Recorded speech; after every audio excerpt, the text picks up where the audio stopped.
I'm Dave Greenwood, and this is Overcoming Distractions. If you are an adult with ADHD, a busy professional, an entrepreneur, a high achiever, or just need some strategies to navigate your adult ADHD, you're in the right place. Who am I? I'm an entrepreneur with ADHD and the author of 2 books, Overcoming Distractions and Overcoming Burnout. I coach and mentor people just like you, and together we navigate the ups and downs of adult ADHD. From getting out of our own way to helping people just like you thrive in the workplace. That's what I do. Want more info on working with me? Hit overcomingdistractions.com. Ready? Let's get to today's podcast. All right, gang, we're back. It is Overcoming Distractions, as you know, and I think that today we are going to have a conversation that I feel is just built just for you. Whether you are that CEO, that busy executive, that business owner, that entrepreneur, and you just happen to have ADHD, this conversation is meant to let you know that you are not out there alone, that you are not forgotten. Because I think we generally think kids have ADHD and us adults don't, and you know that's not true. So we're just going to dig right into it. I have Dr. Kathleen Nadeau. She is the founder of the Chesapeake Center, and she has written, I'm going to say it's an awesome book, and full disclosure, I haven't read it yet. It's on my list to grab, okay? But the title is Still Distracted After All These Years, Help and Support for Older Adults with ADHD. So welcome to Overcoming Distractions. Thank you. Yeah. Thank you so much for inviting me. Yes, I think this is an important discussion. So before we get into the meat of the topic, can you just tell people a little bit about the Chesapeake Center that you founded? Sure. The Chesapeake Center is really a dream that I've been building for several decades now. I wanted to create the kind of clinic I wanted to work in myself because I couldn't find it. I had worked in hospitals, in mental health clinics, you name it. And I started off very small with one partner. And now I believe we are the largest ADHD specialty clinic in the United States. We have a clinical staff of close to 40 people now. And my dream was to find a group of collaborative, eager to learn more, because ADHD is a really complicated thing, not this simple can't pay attention that so many people think of. And I wanted to create a place where people could find whatever support they needed. So we are physicians that prescribe medication, psychotherapists, coaches, educational specialists, you name it, one-stop shopping. If you've got ADHD, we've probably got what you need. Right. Awesome. I think that's very important. So let's get to the topic, because as people know listening this, we don't typically talk about children. This is the podcast for that busy professional with ADHD. And I know you've written a lot of other books, but why did you feel it was important to write this book about adults with ADHD? Well, I've been in this field for over 40 years. And I entered it completely untrained, because most mental health professionals, even today, are not very well trained. And I've always looked for, who are we ignoring? Who are we not paying attention to? We used to think it was boys, and now we know girls have it. We used to think it was kids. Now we know that adults have it. But nobody was looking for the needs of older adults. And I'm a baby boomer. I have ADHD myself. And the statistic is that 10,000 people roll past the age of 65 in the US every single day. And there's absolutely nothing out there. And guess what? Most of us baby boomers were never diagnosed. Interestingly, older people tend to get diagnosed because their adult children are diagnosed, or maybe even their grandchildren have been diagnosed. And Yeah. then they start thinking, I was an awful lot like that when I was a kid. So it was just a very neglected population that's getting larger and larger. By 2030, there'll be more Americans over 65 than under 18. And yet, so many professionals still think it's a disorder of childhood. And that's interesting because with that, I would imagine, and I'm far from a math genius or even a guy that that gets into the whole data of it, but even those people in their 40s and 50s, because people are getting older, those busy people, we're gonna see more of those people that may, as you say, finally figure out that, okay, I took my kid to get diagnosed, and guess what? That's me too, and they start to unravel their challenges, correct? Yes, and I think a lot of your listeners, because they are successful business people and professionals, are exactly the people that are not likely to be diagnosed. And sadly, I can't tell you how many middle-aged adults have come to me saying that they sought a diagnosis somewhere else. And the doctor said, I can tell you right now, you don't have it because you went to a good college, you have a law degree, you're running a successful business, you can't have it. And so we have this very outmoded idea that you have to be enormously dysfunctional in life before you have an ADHD diagnosis. And that's not true. Yeah. I believe there is this myth. I more than believe. I see it all the time that ADHD is just an issue for kids. I mean, you even go in the and I cited this in the first book that you go on the like the NIH website and it says it is you know children affected by ADHD. It barely Right. even mentions adults. Why do you think this myth still exists that adults do not have ADHD? Well, I think we've come a heck of a long way in that regard. I don't think you would hear anybody say in today's world that adults don't have ADHD. There was a real revolution in 1995, and your listeners may remember the book called Driven to Distraction. Oh yeah, yeah. It was a best-selling book, came out in 95. And it was the first popular book that really addressed adult ADHD. And there was an explosion. It was written up in the Wall Street Journal, the New York Times. And for the first time ever, adult ADHD clinics were created at several universities. So it's been a full generation that we know adults have ADHD. But I think the challenge for your adults, your listeners, are that we're still not diagnosing accomplished adults with ADHD, bright adults who've learned to compensate, who are leading very, very stressful lives, but still nobody would diagnose them because they've done well in the world. And that's a myth that we really need to bust.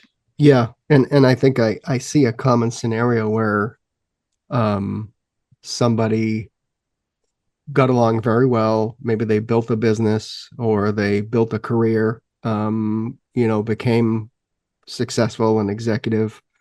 They were at the age where maybe all of a sudden, okay, now I have kids and the demands on life. And then all of a sudden it's like, oh my God, what is happening to me? That's And I right. see that commonly where you kick some butt early in life. Now certain circumstances changed and it's becoming a challenge because you're getting pulled in so many areas, right? Absolutely. Because I always tell people ADHD exists in a context. And so a lot of the ways that we need to manage our ADHD is to change the context that we're living in to be more ADD friendly. I can't tell you how many professional women hard working women that even managed to keep going after having their first child. And they say it was the second kiddo that really got me. Then there was just too much to manage and things started falling off the plate. So it's very much an interaction between the demand level on us and how much our brains can accomplish. And for women especially, the word that they use when they're in their 40s and 50s and coming in is I am overwhelmed. That Mhm. is the word they use to describe it. I'm overwhelmed. Yeah. No, yeah. I mean, that is a common phrase that I hear as well. You kind of alluded to it, but um, does ADHD get more complex as adults? I mean, we talk about, oh, I'm distracted or I miss the deadlines and all that, but as you probably see at the Chesapeake Center, that there are far more challenges than just things like that, correct? Absolutely. What people don't realize is ADHD impacts absolutely every aspect of our lives.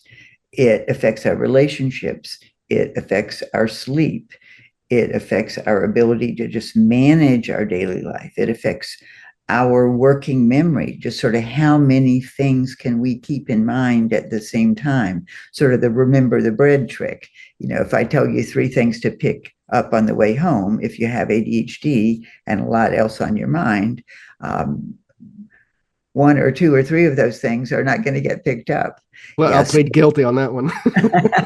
So it's the interaction, and we're leading this crazy, I think, in ways the world has placed so many more demands on all of us that it's much harder to have ADHD as an adult now. I mean, I look at my inbox every morning and it's overwhelming. And I know that's true for all professionals, that we're being bombarded with requests and information. And that's awfully difficult when we have an ADHD brain. But the other thing that I think your listeners would need to think about is those of us with ADHD, and I plead guilty to this, are so prone to overcommit Mm, because we're interested in everything, we are high energy, and we don't carefully consider, do I really have time for this next assignment or interesting project? And we say yes, and then we're creating our overwhelm. yeah. And I spent a considerable amount of time uh, discussing that very topic in Overcoming Burnout, my second book, and trying to get people to understand their capacity. Because you're right, it's the default yes, as my good friend Diane Wingert says. We have that button, that default yes. Um, Absolutely. yeah, and it can get tiring, and we don't like to say no, right? I know we hear that a lot, but we actually don't like to say no. Don't like to say no. And a person in my position, I mean, my whole career has been spent helping people to lead calmer, more functional, happier lives. And so when somebody asks me for help because their life is falling apart, it's especially hard to say no because I know I can be helpful to them. Yeah, yeah. So I'm like I said, I joked I'm a welding school flunk out. I mean, but people, I've done more than that, okay? But I mean, but people who have listened to this for a while and work with me know that I try to keep it as street smart as possible. I don't like to complicate the management of ADHD, and I think there's some general pieces of a foundation if you agree or not. But in your experience dealing with the type of person that listens to this podcast, what are some of the basics that you work with people in building that ADHD friendly environment? I think one of the basics is that smart people with ADHD who've gotten to a pretty high level in life think they ought to be able to manage everything. And so the drum I keep beating, and this is especially true of females because we're trained, our job is to take care of everybody else in addition to our career, is to get the level of structure and support in your life that you need. That you need an executive assistant, that you need to learn to delegate, that you need to, as you said, get away from that reflexive yes. That a lot of times we're creating our own chaos and overwhelm by not looking for the support that we need.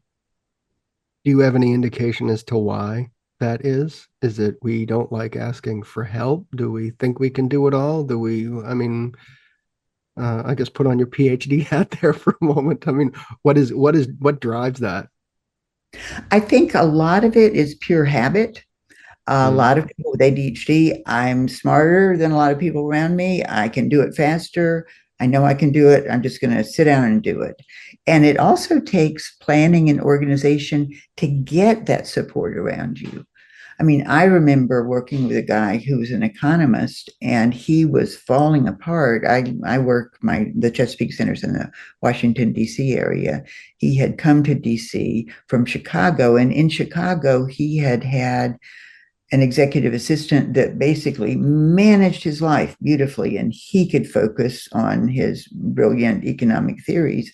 He came for a pretty high level job with the federal government, and all of a sudden he did not have an executive assistant. You don't get one of those in the federal government. yeah. And the wheels were coming off the bus. I've told so many people in jobs where they were not provided with an assistant, you're going to make more money if you hire one yourself. I mean, that you're spending time on things you're not very good at, detailed paperwork that really can be done by a person that's paid a third of what you're paid an hour. Doesn't make sense. And yet we have just gotten used to running as fast as we can. Yeah. Are there other pieces of that ADHD foundation that you uh, work with people that come to you that are kind of those must-haves or those mission critical pieces to their life? I'm not quite sure what you're asking. Ask me again. So, like for example, I know that exercise, some type of mindfulness. It doesn't even have to be meditation. Those types of things. So, is Uh, there? I hate to say a checklist, but when you're working with adults with ADHD, are there some things that you're looking for to identify areas that people should implement in their lives? Absolutely. That's a Mm, great question. yeah. What I'll say to your audience is we haven't really done that research in the ADHD community, but there is amazing research coming out among researchers that are looking at dementia. And they have done remarkable research showing that you can even reverse cognitive decline if you build what I call the brain healthy daily habits. And that is adequate sleep, uh, good nutrition, which is basically the Mediterranean diet to simplify things, daily exercise, social connection, and stress management techniques. That's the mindfulness, yoga, deep breathing. Doesn't really matter which one it is, but it's very important for us to learn how to lower our stress levels because we're so good at raising our stress levels. So that's the list that I give people.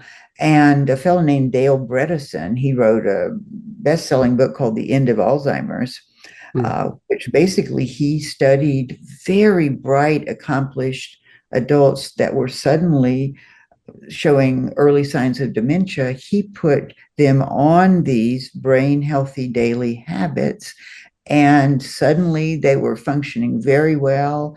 Some that had had to quit working went back to work. And there's a huge research project at the NIH right now called Project Recode, Recode stands for reversal of cognitive decline, mm. meaning that we have a lot of control over how well our brain works through these healthy daily habits. And I think people are over reliant on taking a stimulant pill because it's so easy. But Interestingly, all the studies show that adults don't keep taking stimulants because they don't like the side effects. Very few adults take them for more than 2 or 3 years. Yeah. And we have to learn other techniques. And you're right. And I can't tell you how many people that, have come to me and said, I'm an entrepreneur. I need somebody to relate to me, my challenges. And so we get into some of the things and I might ask a question. Well, when was the last time you took a walk? And they're like, what? I'm like, you can take a 20-minute walk. Nobody's going to miss you. And, and I know that sounds so simplistic, but just those little things that they can implement in their lives can make, uh, uh I think, can be a game changer. I couldn't agree with you more. And I talk to busy people about something called habit stacking. Mm, And that is, how can you engage in these brain healthy daily habits simultaneously because you're busy? And a walk is the perfect example because we know that connecting with people, if you take a walk with somebody, that's really good for your mood and your brain. The walking itself is the exercise that's going to help with cognitive functioning. And there's also interesting research, mostly done on kids so far, that shows that being out in nature reduces ADHD symptoms. So you've done all three by going for your simple 20-minute walk. And one of the things I say is my dog, whom I walk twice a day, I wouldn't neglect him, although I might neglect myself, is really helping me manage my ADHD. and yeah, that is a great example. And it sounds so simple. It's this is like, it, uh, everybody's different, as you say, and but it doesn't have to be complex. You can just do some of these basic things that uh, I, I like to say, and I don't mean this as a negative, but I think some people get to a point in life where they can't get out of their own way. And like I said, I don't mean any negativity by that. It's just kind of a fact. It's just they've gotten to a point where it's just like, I don't know what to do next. Exactly. Just take a walk. Just start, just start. And So that go ahead. I think that example is perfect. Just take a walk for 20 minutes. And what I try to say to people is build a healthier lifestyle one little step at a time. Then it's not overwhelming. And eventually it just becomes second nature. This is the way you live. You don't have to try to change everything all at once.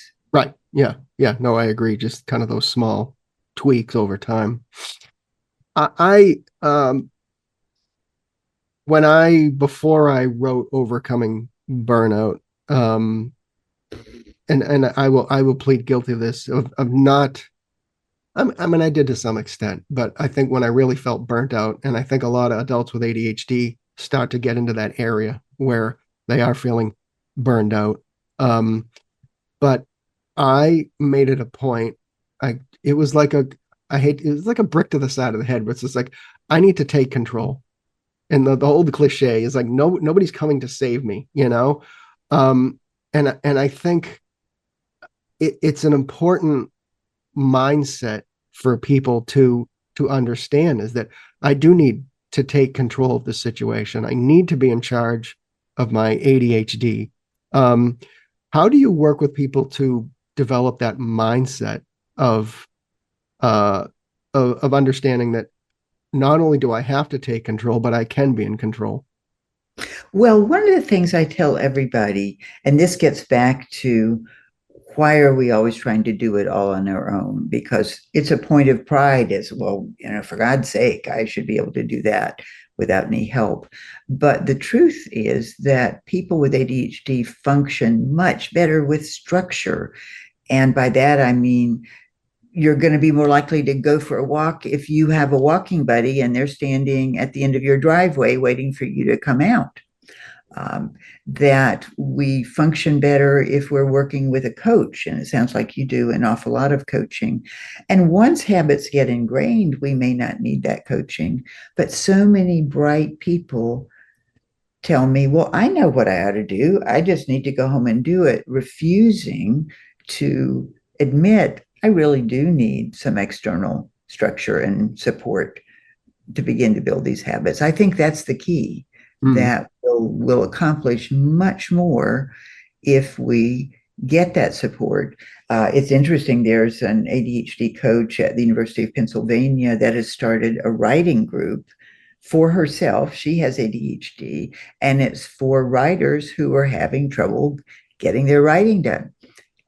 And they meet weekly and they support each other and they set goals and they report the next week what they've done. And just that little bit of support from writing's hard.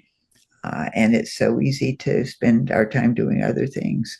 So that just building in that idea that my dog is one of my support systems, my husband is one of my support yeah. systems, my next door neighbor that I walk with, that we need support systems in our lives. And I think we need to understand that we do, maybe with that support, uh, have the ability to take control of situations, whether it's how we schedule our weeks, how we schedule meetings, how we structure our days, how we get that focus time where people don't come in our office and bug us, those types of things. Right. I've talked to a lot of people who go, well, my door's just open all the time. And I said, well, that's a bad idea. You can control. You can say, look, I'm not available from X time to X time during the day. So I think those little things that we kind of figure out by talking on a session where you can take control back. I've used the example many times of, I have a father who requires, my support and my brother's support. Doctor's visits were a challenge where, oh, he would call me and say, okay, we got an appointment, at 10:30 in the morning, with this doctor. And I'm like, okay, that is going to annihilate my entire day. Versus saying, all right, time out. From here on in, I make the appointments. I put it into my schedule. Those little things that we can do. Brilliant. Yeah. Yeah. You It's just, bet. yeah. So, and I think, like you say, working with somebody, having a support system, maybe that, maybe that answer wasn't clear to you, but by kind of working things out and talking it out with somebody you trust, that's where those solutions come in, correct? You got it.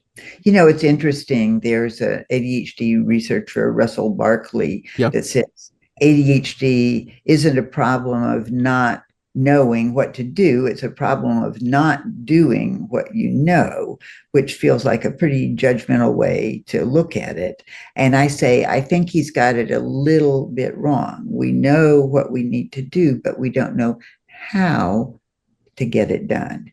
And that's where people like you come in. I mean, you're functioning as a coach, really helping people understand how to set limits, how to create structure, how to get the support to build the life that's going to feel calmer and more satisfying. Yeah. And I've been there. I've made more mistakes than I care to admit. And I've had weeks go by where I'm like, I don't know what I did this week because I didn't have that structure in place and I couldn't you know, see it for myself. So yeah. And that's where I benefited from coaching as well, that to kind of bring those things to light and have those little epiphanies. So um as we wrap up, what do you want? We mentioned it at the beginning about flying under the radar, but what do you want to say to those busy adults with ADHD that are flying under the radar? Maybe they just continue to go to work or go to their business every day. They don't want to say anything. Maybe they even feel trapped. What do you want to say to those people with ADHD that just continue to fly under the radar and struggle? Well, I think you're talking about two issues. Flying under the radar means the professional community doesn't even recognize that you have ADHD because on paper you're very successful. What are you That's a talking good about? point. Yeah. Yeah. Mm, Flying under the radar is really how others see us. But what I would say to all these smart, successful, overwhelmed, busy adults is that you can reduce the chaos. You can get more focused, but you probably aren't going to be able to do it entirely on your own. And I think the services you provide entrepreneurs is excellent. The support group for writers that Lisa Tuttle does at UPenn is excellent, that we need the support of other people to stay on track and stay focused. And that's something to realize and not resist or feel like that's pretty lame. Why do I need somebody to tell me what I already know I need to do? Yeah. There's a lot of pride and resistance sometimes in not getting the help we need. Yeah. Thank you for coming on. I always love these discussions and just the amount of resources and the studies that you cited, I think are awesome, and people should look into these, because you're right, there is some work being done that can help folks like us, So, Absolutely. yeah, Exciting things is happening. Thank you so much for interviewing me, because this is just so important to get the word out. yeah.